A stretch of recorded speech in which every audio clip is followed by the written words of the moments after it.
Halo everyone, Assalamualaikum warahmatullahi wabarakatuh. Perkenalkan saya Rizky Nupendra. Pada video kali ini saya akan mereview sebuah jurnal yang bertema tentang Fikulugoh. Oke, lanjut. Jadi apa itu Fikulugoh sebelum lebih jauh ya? Jadi Fikulugoh adalah sebuah kajian dalam ilmu linguistik yang membahas tentang fenomena-fenomena bahasa, terutama bahasa Arab. Nah, pada video kali ini saya akan mereview tentang jurnal yang berjudul Signifikasi Kajian Bahasa Semit dalam Linguistik Arab yang ditulis oleh Abdul Mutali yang dipublish di Jurnal Al-Azhar Indonesia seri Humaniora. Oke, lanjut. Objek kajian dalam jurnal ini tuh menggunakan dua teori untuk mengaji bahasa Semit ini. Yang pertama itu teori Ali Abdul Wahid Waqi yang tertuang dalam karya besarnya itu Fikulugoh. Lalu yang kedua itu teorinya menggunakan teori Ramadan Abdul Tawad yang tertuang dalam Fulugo Arabia. Nah, oke lanjut. Fokus kajiannya nih. Jadi fokus kajiannya pada penelitian itu mengenai bahasa-bahasa Semit menggunakan pendekatan studi kustakaan dengan metode penelitian kualitatif. Nah, dari data yang diperoleh dari penelitian itu dari literatur mistik, filologi, dan sejarah.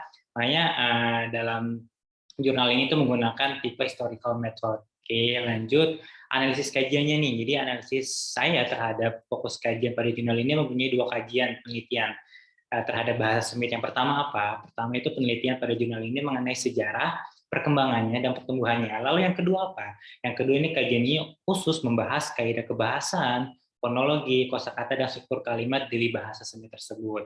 Oke, lanjut. Nah, dalam jurnal ini terdapat 5 pembahasan. Yang pertama tuh bahasa Semit pertama. Nah, bahasa Semit pertama, jadi penulis mengatakan bahwa bahasa Arab adalah bahasa yang paling mirip dengan bahasa Semit yang pertama. Lalu yang kedua, karakteristik bahasa Semit. Terdapat beberapa karakteristik umum yang sama dalam bahasa-bahasa Semit, baik dalam karakteristik bunyi, morfosintaksis, ataupun arti. Lalu yang ketiga tuh karakter bunyi. Nah, karakter bunyi itu banyak dalam kajian ini dibahas ya. Dalam bahasa-bahasa Semit terdapat beberapa kelompok bunyi hal seperti hamzah, ha, ain, ha, gin, dan kho, lalu berikut dan banyak lainnya. Lalu yang keempat itu karakteristik sintaksis, sama seperti karakteristik bunyi, banyak ditulis dalam jurnal ini, tapi intinya itu uh, dalam bahasa Semit itu ada kayak muzakkar, itu kayak maskulin, lalu kalimat muannas itu kalimat yang feminim, lalu yang kelima ada karakteristik. Nah, karakteristik itu ada tiga. Yang pertama tuh nominal dasar terhitung dari 2 sampai 10, lalu yang ketiga preposisi jar, di antaranya ada min, fi, dan ala. Lalu nih yang terakhir ketiga, bahasa Semit memiliki banyak kosakata khususnya tentang anatomi tubuh, kata ganti atau pronoun, dan hubungan kekerabatan. Nah, jadi dalam jurnal itu ada 5 pembahasan. Gitu. Pembahasan yang pertama, karakteristik bahasa Semit, karakteristik bunyi, karakteristik sintaksis, dan yang terakhir, karakteristik semantik.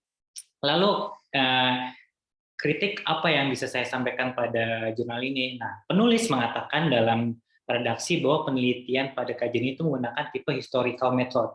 Tetapi akan kenyataannya dalam jurnal ini tuh narasi tentang sejarah bahasa Semit itu kurang lengkap untuk memvalidasi redaksi yang penulis katakan bahwa dia menggunakan tipe historical method. Nah, jadi setelah saya baca ternyata sejarah mengenai bahasa Semit itu tuh kurang lengkap. Lalu kelebihan jurnal ini adalah berdasarkan ide dan gagasan penulis menggunakan dasar teori yang beragam dan relevan sesuai dengan permasalahan yang diteliti dalam penelitian ini. Selain itu, penulis menggunakan sumber-sumber dan literatur yang banyak ya, jadi nggak hanya satu dua penulis dalam jurnal ini menggunakan sekali banyak literatur, tersusun secara sistematis dan bahasa yang digunakan mudah dipahami. Lalu kekurangan jurnal lah. Kekurangan jurnal pada penelitian ini bahwa penulis tidak menjelaskan pendapatnya secara langsung mengenai bahasa Semit itu berasal dari mana. Jadi penulis tuh hanya menjelaskan beberapa teori tentang asal mula bahasa Semit, tapi tidak mengutarakan pendapatnya perihal bahasa Semit itu berasal dari mana. Lalu yang kedua, ada beberapa salah ketik di dalam jurnal ini, itu terdapat pada halaman 121 dan 122. Dan semoga kedepannya penulis lebih berhati-hati dan mengecek tulisannya sebelum menerbitkan sebuah jurnal. Jadi itu saja review dari saya. Semoga teman-teman menikmati video ini. Jadi Itu aja, that's it. Assalamualaikum.